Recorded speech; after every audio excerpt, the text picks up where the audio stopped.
Hey everyone, Allie at My Safe Place here. I wanted to do an update.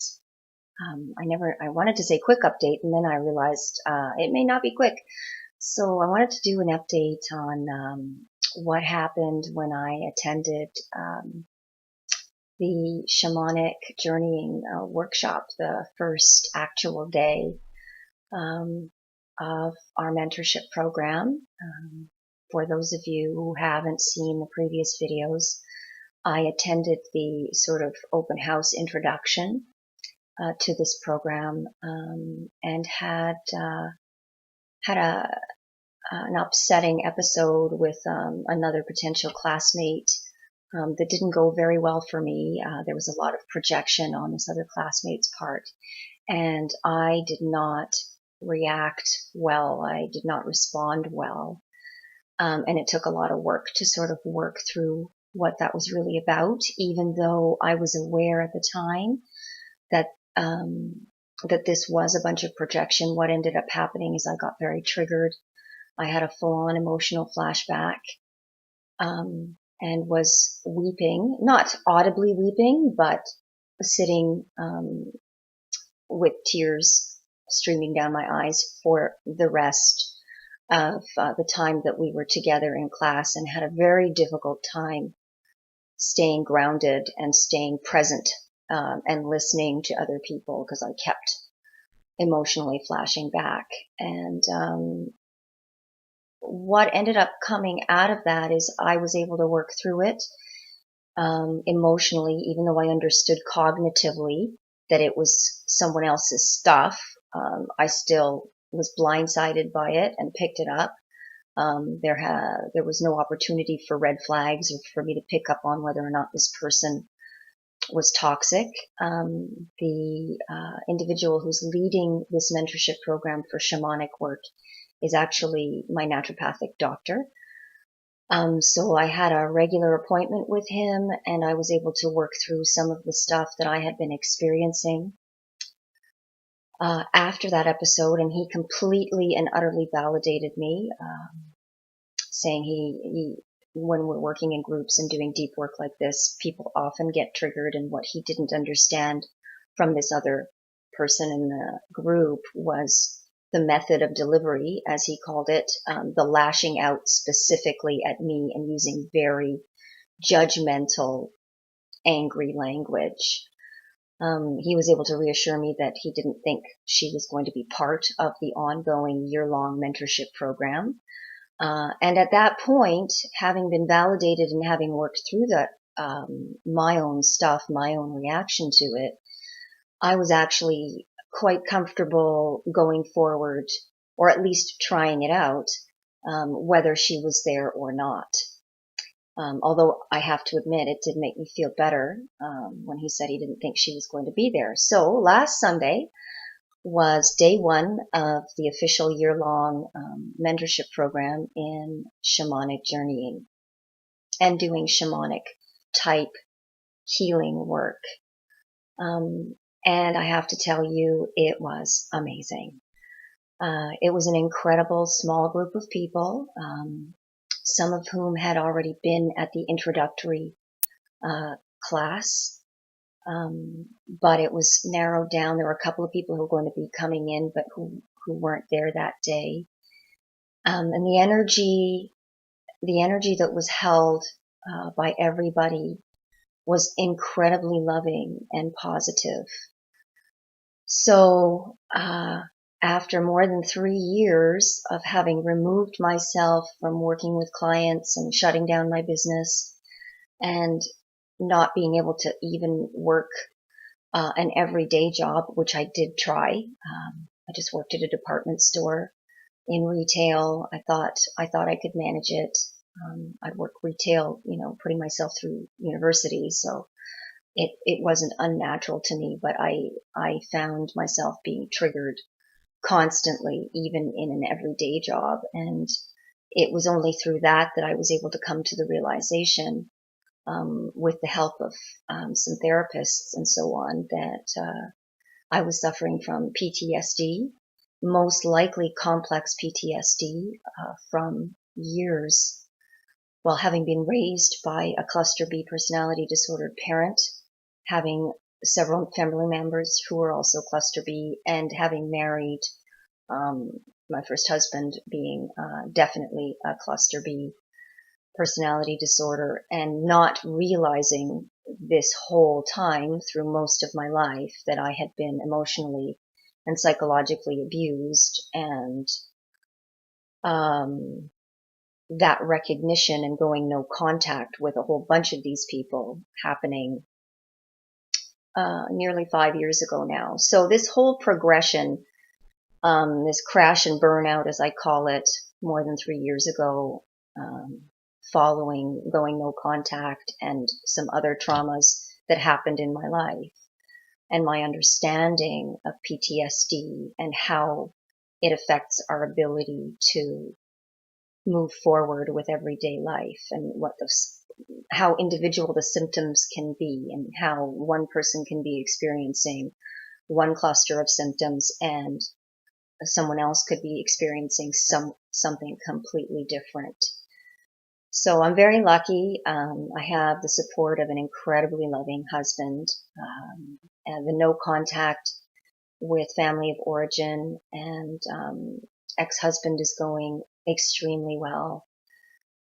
So I felt now that was starting to feel that urge to come out of my shell and to give things a try again, and to explore this work further. And what I used to do, my business was revolved around hypnotherapy and neurolinguistic programming, emotional freedom technique, Psych K, heart resonance energy work.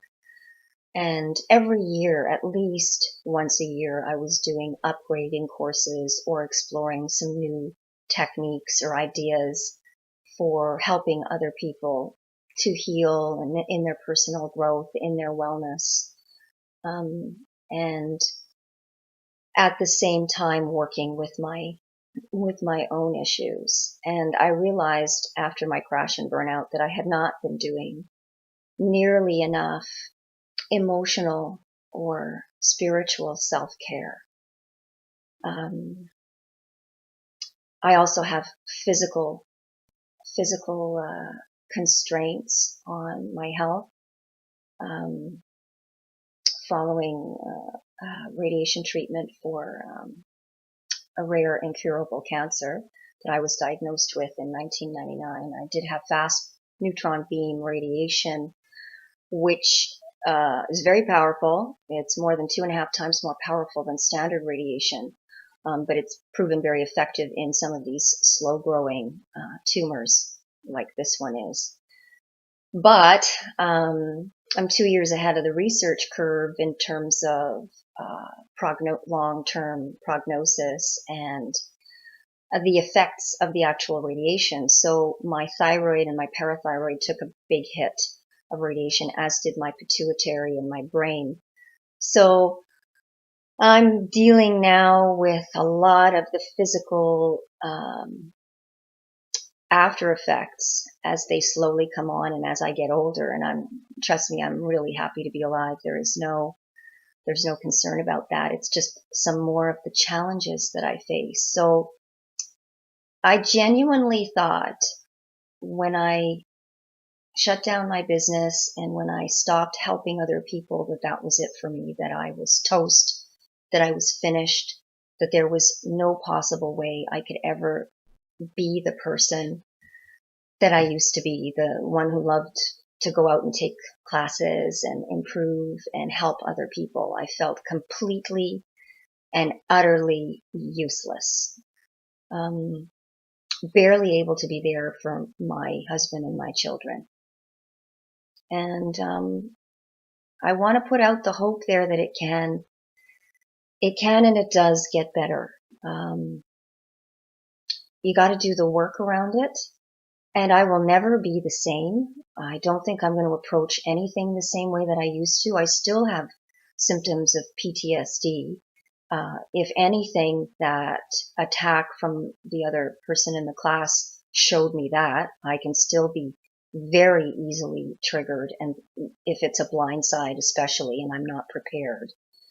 But I'm still able to go forward from here. And what's the other things that have changed is that I used to be a real leap before I looked person.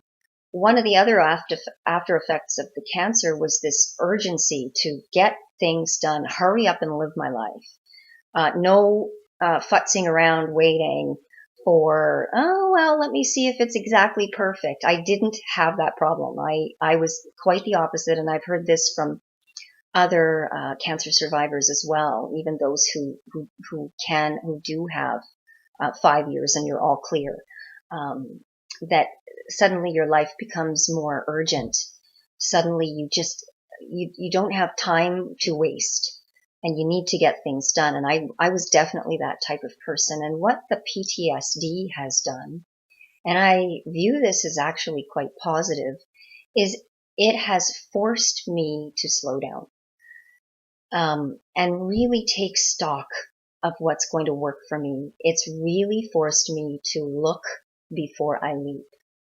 So this time, as I was sort of coming out of the worst parts of the shutdown that I went through, and was exploring the possibility of looking into this shamanic healing work, that has interested me for years, but I've never really delved into it. I haven't read tons of books or explored it with other practitioners at all. It was just one of those things that tweaked. Every time I heard about it, I would sort of get interested.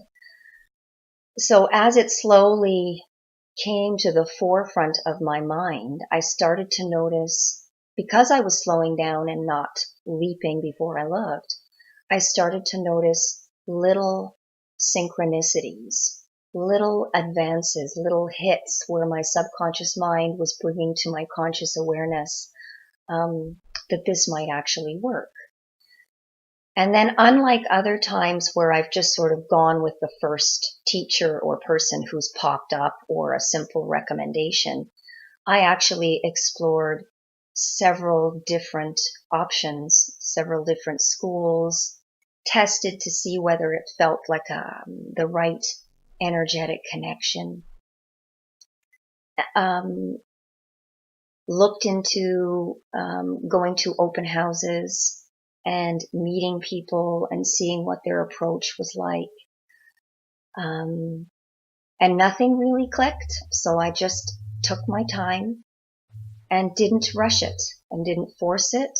I looked at different prices. I looked at different kinds of shamanic work, because of course there's First Nations or indigenous shamanism from North American indigenous peoples, but there's also Celtic shamanism, there's African shamanism. So it's there's a lot of different traditions out there, a lot of different approaches. So I wanted to really wait, and that was very different for me. It was much more in alignment with caution, much more in alignment with fear, which is not necessarily the best thing. Like, people tell you have to let go of your fear and move forward, but I had always done that. I've been one of those people who, like I said, would plunge into something without necessarily giving it the proper thought. So for me, this coming out of this PTSD, from the worst of the PTSD, from the shutdown, has been an exploration of a new way of exploring, an exploration of a new way of gathering information, and I might even say a new way of living my life that's slowed it down significantly and made me a lot more aware also of how I'm feeling, which is really different for someone who spent their life trained to focus on someone else's needs and feelings, which is what happens when you've been raised in a narcissistic household, or you've been with a narcissistic life partner.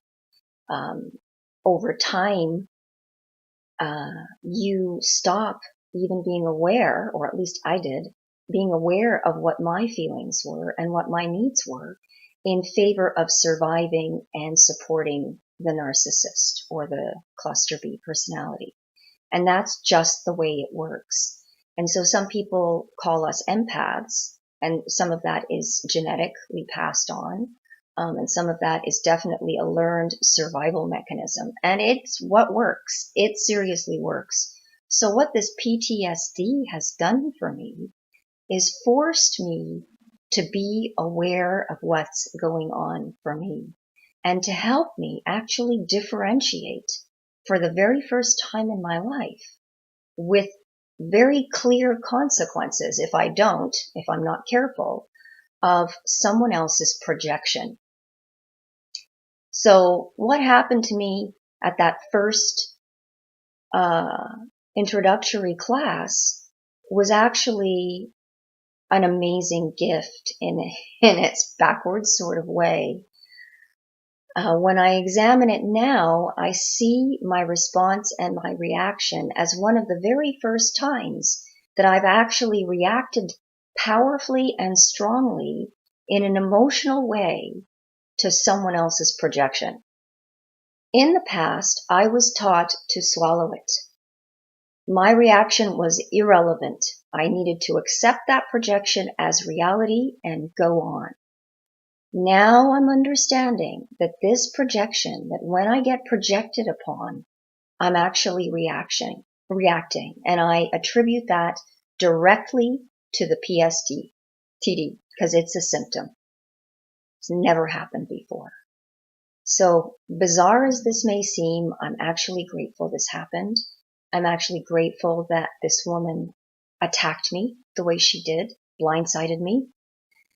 And I'm grateful that I reacted the way I did, because I now have a greater trust that my visceral response to being projected upon is going to let me know right away, in a way that it never has before, that I'm in danger. So yay, PTSD. Thank you, as horrible as you are and as horrible as you've been. I'm not minimizing this. I am looking for the positive, and I found it. So keep going. We can do this. There is a way out of the fog. And I think I'm going to be exploring a little bit more of how this impacts someone like me, who's considered I'm definitely a highly sensitive person. And some people would say an empath. I think I'm an empath, but I don't know if that resonates for everybody. So yeah, I think I'm going to be doing some more work on this, some more exploration of this, and I'll be sharing some more of the shamanic journeying and the spiritual element that this all brings and the connection it all brings. Thank you so much for watching. Have a great day.